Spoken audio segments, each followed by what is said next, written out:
Shalom, selamat pagi saudaraku. Pagi ini saya diingatkan dengan satu kalimat yang datang dari Roh Kudus dalam hati saya. Kalimatnya begini yang terngiang dalam hati saya. Hiduplah setiap hari seolah-olah hari ini engkau berdiri di hadapan Kristus. Saya diingatkan di dalam 2 Korintus 5 ayat 9-10 saudaraku. Sebab itu juga kami berusaha baik kami di dalam tubuh ini maupun kami diam di luarnya, supaya kami berkenan kepadanya, sebab kita semua harus menghadap tahta pengadilan Kristus.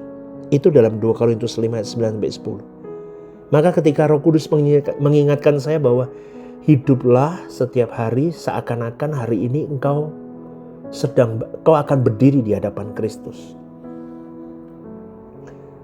Itu saya langsung begini saudaraku, saya berkata begini, ada satu kenyataan yang sering dilupakan oleh banyak orang, bahwa hidup kita sedang menuju kepada sebuah perjumpaan. Betul ya saudaraku ya? Bukan sekedar perjumpaan kematian loh. Kita gak ngomong kematian saja, tetapi perjumpaan dengan Kristus yang harus kita persiapkan. Setiap hari yang kita jalani itu sesungguhnya sedang membawa kita selangkah lebih dekat kepada saat ketika kita akan berdiri di hadapan Kristus suatu hari nanti. Dan pada hari itu semua yang selama ini kita banggakan, tidak ada nilainya saudaraku. Kekayaan terbungkam dengan itu semua. Jabatan tidak ada lagi artinya. Popularitas tidak ada gunanya lagi.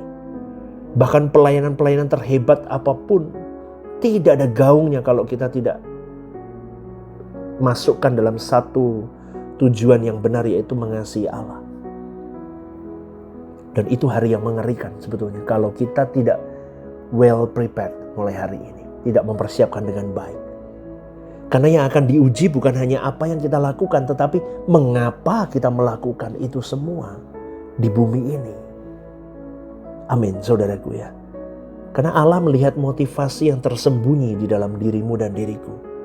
Dia tahu apakah kita melayani karena mengasihinya atau karena hal lain, kita mau dihormati dan sebagainya.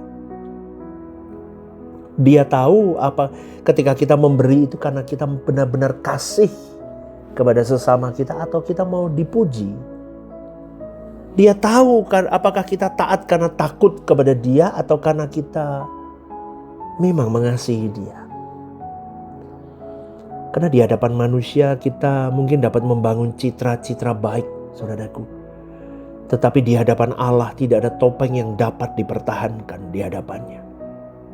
Itulah sebabnya Rasul Paulus berkata, kami berusaha supaya kami berkenan kepadanya. Itu kalimat Paulus. Perhatikan ya, Paulus tidak berkata aku berusaha terkenal, berhasil, dihormati, enggak. Tetapi dia berkata kami berusaha supaya kami berkenan kepadanya.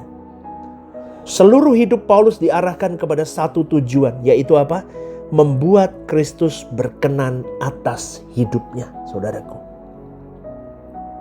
Inilah yang saya sebut dengan kehidupan rohani yang matang atau dewasa. Spiritual maturity. Itu saudaraku, ini yang harus kita kejar dalam hidup kita. Orang yang hidup dengan kesadaran akan tahta Kristus, dia akan berhati-hati dengan apapun yang ada di dalam hidupnya, termasuk di dalam setiap perkataannya. Dia sadar bahwa tidak ada satupun kata yang sia-sia di hadapan Tuhan. Dia jaga pikirannya karena dia tahu bahwa Allah melihat apa yang tidak dilihat manusia. Dia belajar untuk setia dalam perkara-perkara kecil karena dia percaya bahwa Tuhan menghargai kesetiaan lebih daripada kemegahan. Amin ya saudaraku ya. Kesadaran akan kekekalan juga akan membuat kita berhenti untuk hidup mencari tepuk tangan manusia. Pujian manusia itu bertahan sebentar saja saudaraku, sesaat. Tetapi perkenanan Allah itu nilainya kekal. Lebih baik tidak dikenal oleh dunia tetapi dikenal oleh Kristus. Daripada dipuji banyak orang tetapi kehilangan sukacita Bapa dalam hidup kita. Maka seringkali kalau kita bertanya, apa yang harus kulakukan agar hidupku berarti? Firman Tuhan sudah memberikan jawaban yang sederhana tapi sangat tajam. Kalimatnya begini, hiduplah sedemikian rupa sehingga ketika engkau berdiri di hadapan Kristus, tidak ada penyesalan karena engkau telah hidup bukan untuk dirimu sendiri, tapi kau hidup untuk Kristus. Amin, saudaraku. Maka setiap keputusan hari ini adalah persiapan untuk hari itu. Hari H kita akan datang, saudaraku. Maka setiap ketaatan hari ini adalah investasi bagi kekekalan kita. Setiap penyangkalan diri kita hari ini sedang membentuk kita menjadi pribadi yang siap bertemu dengan Raja segala raja. Dan pada akhirnya, keberhasilan hidup bukanlah ketika kita berhasil mencapai semua impian kita, tetapi ketika kita menyelesaikan pertandingan iman dengan tetap setia kepada Kristus. Dan tidak ada kalimat yang lebih indah untuk didengar selain kalimat ini.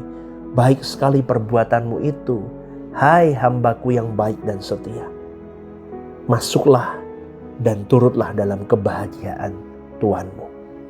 Wah, kita tunggu kalimat itu datang dalam hidup kita. Amin ya saudaraku ya. Itulah tujuan hidup orang percaya.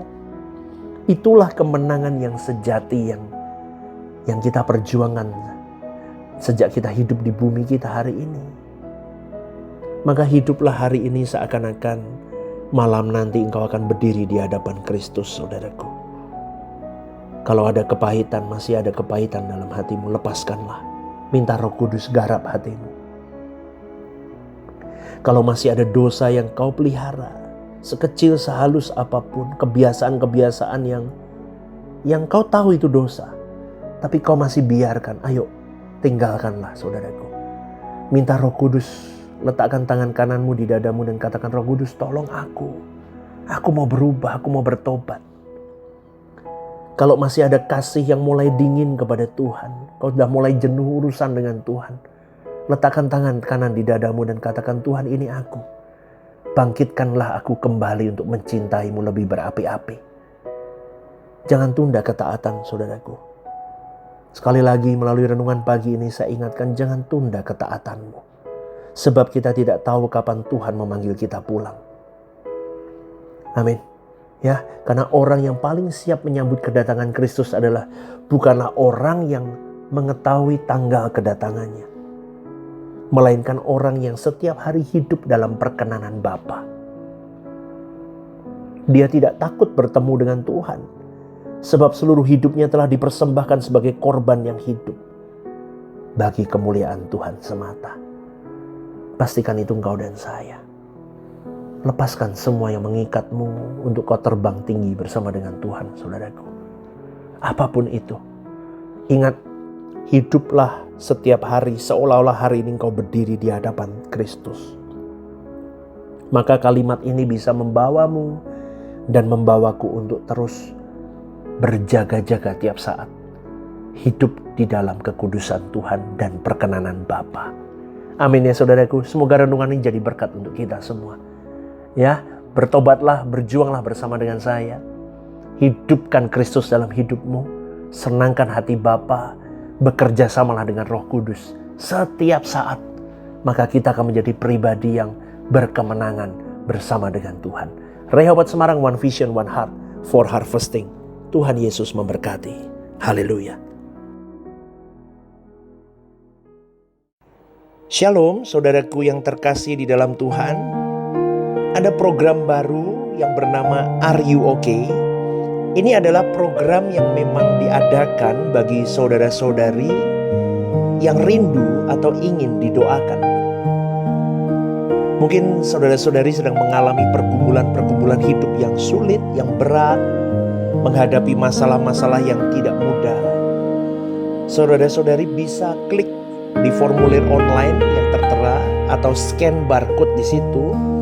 Anda bisa tuliskan di sana apa yang menjadi pergumulan masalah Anda yang ingin didoakan. Tujuannya satu, Anda tidak merasa sendiri. Saya sendiri yang akan mendoakan beserta tim yang akan menangani ini. Saya akan mendoakan di dalam mesbah-mesbah doa kami. Tujuannya satu, supaya saudara-saudari merasa ada yang support, tidak sendirian berjalan menghadapi beratnya kehidupan ini. Ini kerinduan saya, kita berbagi kasih secara nyata, dan kiranya program baru ini bisa menjadi berkat untuk kita semua. Tuhan Yesus memberkati.